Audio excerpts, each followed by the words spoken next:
Hello everyone and welcome to another episode of the McGonagall Boxing Podcast. Let's get straight down to it. So obviously, as you know, if you follow my Instagram, my Facebook and my Twitter pages, the McGonagall Boxing Podcast, I've tried to steer clear from the YouTube boxing scene. As I've been honest, I don't consider it real boxing. And, that's that. I'm not going to hide from that fact. But also can't hide from the fact that the Jake Paul, Tyron Woodley rematch did big numbers. Draws a big salary for both. And, Showtime are backing it. And obviously Showtime are no longer the big force they were 7-8 years ago when they had Mayweather and Canelo. But they're still a boxing power play. And they're still trying to get back into that market, trying to compete with ESPN and DAZN. So, just want to touch upon it. Was it fixed? I don't know. Would be the actual question. I've looked at this over and over again. It's a difficult one because, yes, you see Jake Paul clearly cock his hand twice. You see Tyron Woodley like a dead statue in front of him. And bearing in mind this is a former UFC world champion. You don't do that kind of thing. Flat-footed. And it wasn't exactly the 8th round. It was halfway through round 6. Was he exhausted? Maybe. Some people are saying that. But, for someone who's got the cardio and the natural kind of physique of Tyron Woodley, you wouldn't expect him to be dead on his feet, especially as he spent most of the fight hugging. It was an appalling standard fight, but we'll get to that later. But people are saying, and if you watch it, there are clear signs that, Jake Paul is almost doing a smoke signal. And I wouldn't be surprised at all if the truth came out in 5 years' time, if, Tyron Woodley does a YouTube, shoot, interview, so to speak, and he says, listen, this was all staged, it was all rigged. But at the same time, you wouldn't face plant. I don't think you would.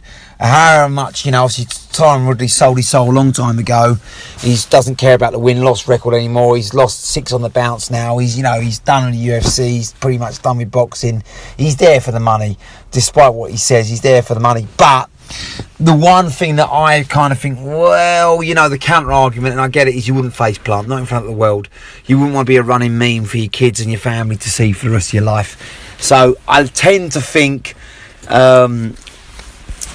probably since 70-30 it was a genuine shot, but I wouldn't be at all surprised if the truth came out in years to come. And there were smoke screens sent there, and it was bizarre how Woodley didn't throw, just stood right there in the punching range, from a former UFC champion. Okay, yes, he's a novice boxer, but he knows fighting, and that's not what you do.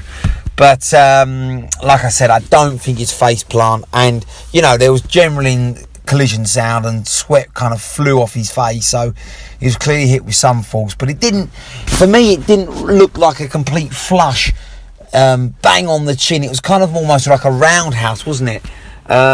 It wasn't direct and flat and straight, and it didn't look as, for me, it didn't look as devastating as the result was ultimately. But then again, Tyron Woodley is a much smaller man than Jake Paul, and he's older, of course.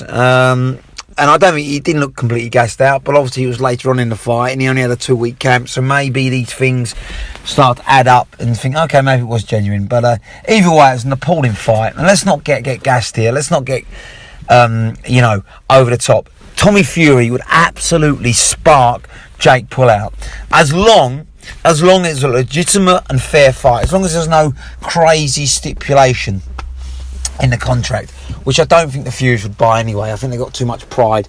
This is what I'm saying. I'm not sure Tyron Woodley has anymore, and I know Ben Askren certainly wouldn't. But Tommy Fury, young, still got his career ahead of him. I don't think he'd take any kind of dive or any stipulation where he can't knock Jake Paul out, even though John Fury's admitted there's still crazy stipulations in that fight, and I've got a feeling Jake Paul will try and rush Tommy back. Now he's got a broken rib, he'll try and get him back early, so he's not quite 100%.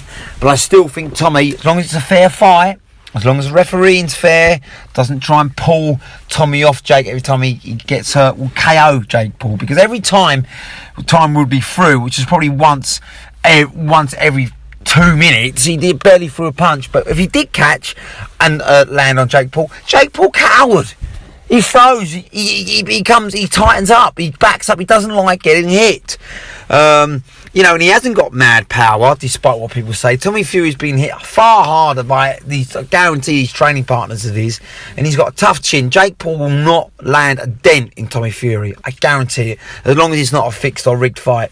And Tommy Fury, as soon as he puts it on Jake Paul will freeze, he'll cower, he'll back up. And this is what I couldn't understand about Tyron Woodley. When he did land, especially in round 3 when Jake Paul had got that cut, where was the urgency? What, he'd back Jake Paul up, he'd see Jake Paul almost cower up on the ropes, and he wouldn't follow it in. What are you doing? Fear. And this has been the story of Tyron Woodley the last 3 years. Usman took Woodley's soul, and I believe that's the best comment I've read on social media this week. When Usman battered Tyron Woodley, he just completely took all his confidence away from him, and he's no longer the aggressive fighter. He's just gun shy, and this was proven in his last UFC fights. And the one time he did try and fight in his last fight, he knew he was going to get cut.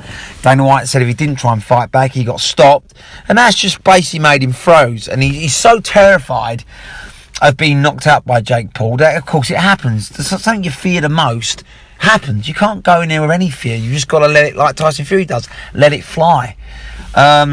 So Tommy Fury will not back off Jake Paul if he gets him hurt. He will not be gun shy. He'll put it on him, he'll bully him, and he'll knock him out. He'll knock him out within 2 rounds. I guarantee it. Guarantee it.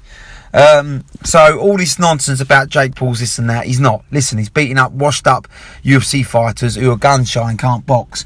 Would he beat Nate Diaz? Absolutely. Nate Diaz cannot box, I'm sorry to say. You know, he gets tagged in UFC, he gets bled, he gets cut, he gets dropped. He'll get sparked out by Jake Paul, who, to be fair, has some boxing credentials against the likes of the UFC fighters, who I must admit, I cannot believe how bad they are. And I'm not knocking them. In a cage fight, they'd beat Jake Paul every day. They'd beat my ass every day because they'd use the wrestling and jiu-jitsu. But just boxing purely, I cannot believe their punch output's so low, their chins are weak, their technique's poor. I mean, these guys are UFC champions. I just cannot believe the skill. Even Anderson Silva I wasn't impressed with against Chavez Jr., who's a complete washed-up drug mess. And I still think Chavez Jr. should have been given that decision, even though, he didn't take that fight seriously at all. And look at Tito Ortiz against Anderson Silva. I know these guys are older as well, so you have to give them a little bit of leeway. But the boxing is poor for supposed to be world-class athletes. They cannot box. They cannot. And Jake Paul, that's all he's done. And he's been, he's in the gym consistently. He's still very young as well. That's the difference, you see. So he's learning all the time. When you're 38, 39, you're not going to be learning much. You're going to be trying to stop old habits more than anything. So he'd knock Masvidal out. He'd knock Diaz out. He'd beat all these UFC fighters in a boxing fight, hands down. He wouldn't be any boxer, though. Make no mistake about it. Anyone under the age of 40 who's not damaged goods and there's cruiserweight, lightweight, even a super middleweight will spark Jake Paul out in the boxing ring. And obviously I get it, he doesn't want to go down that route. The only one he's seeing at the moment is Tommy Fury, because he thinks he's not a boxer. He thinks he's a kind of like a bit like him, a YouTuber celebrity guy, but he's not. Tommy Fury can fight and he will spark Jake Paul out. But I mean, this fight was appalling. I mean, Tyron Woodley just hugged him and wrestled him, so afraid of being knocked out. And Jake Paul didn't have any technical type to get away from that. He just hugged him back. He didn't have the skill. It's only when obviously clearly, Tyron Woodley just walked straight in front of him. Like no footwork at all. It was almost, like I say, hands down and just was there to be set up. I mean, Jake Paul hit him moments before. If you watch the video, 5 seconds before, he's landed flush on Tyron Woodley. So you'd think, okay, surely Tyron Woodley's going to get out of range here. He's going to do something different. He just stood there. Flat-footed, waiting to be hit again. He didn't even try and throw back. So there's suspicion there. There's suspicion. And I can see why there's a lot of comments saying this fight was rigged. But Tommy Fury will not be there. Tommy Fury will not stand there flat-footed, completely clueless, completely frozen with fear and not throw back. So it was an appalling fight, and the only saving grace was the knockout, because had that gone 8 rounds, they'd have both been booed out the ring. Jake Paul would have probably got the decision because Tyron Woodley barely threw a punch, which is disgraceful. A former UFC world champion, we're talking maybe one of the greatest of all time, scared to throw a punch. And I don't know what he's smoking afterwards, saying, oh, I'm proud of my effort, I did this, I did that, I backed him up, I bossed the fight. What are you talking about, Tyron Woodley? You did nothing. Absolutely nothing. And you know, I know it's very easy. You always say, oh, you got couch back quarterbacks and all this, and you get in there. But I guarantee you, 95% of people would have got in there and had a go. You didn't. You hugged. You feared. You're so afraid of losing that you lost. You know, and I've seen Tyron Woodley. I've seen him 5 years ago. Okay, I know it's 5 years ago, but, you know, fight Wonder Boy. He was ferocious. Big right hand. And Stephen Wonder Boy, similar dynamics to Jake Paul. Tall, rangy, probably not quite as filled out, but just as dangerous. And Tyron Woodley put it on him. So, yeah, like I say, the Usman fight 2 years ago killed Woodley. He's never been the same since. And doesn't fight with any aggression or intent anymore. And I don't know what his corner are telling him. That's one thing I don't know, but they were appalling. Just saying, like nodding dogs there for the paycheck. They should have been given urgency. Come on, get this kid out of there. You've had 2 weeks camp. Put it on him early. He doesn't like it when he gets hit. He gets flustered. He's got no defence. He panics. Pull it on him. You know, that's what they should have been saying. But they did nothing, and they just let Woodley kind of almost hopefully see out the fight. That's what he wanted to do. He just wanted to see out the fight so he didn't become a running meme. And of course, by thinking like that, he became a running meme. So, a really poor fight. The knockout saved it. They'd have been booed out the ring. Jake Paul would have won on points. But listen, Tommy Fury, do not buy into this hype. Will spark Jake Paul out within 2 rounds. Mark my words. But no UFC fighter will. And I got a feeling he'll go down that route again. Or even Chavez Jr., who is a running joke. He's a running meme. He's a cokehead. Shouldn't be in a boxing ring anymore. That might be a good fight for Jake Paul. He could easily knock Chavez Jr. out. Because anyone could. Even a UFC fighter could knock Chavez Jr. out now. But a proper fighter, an active fighter, someone who's hungry for it, who's not there for the payday, especially a boxer, will spark Jake Paul. That's all I'm going to say about it.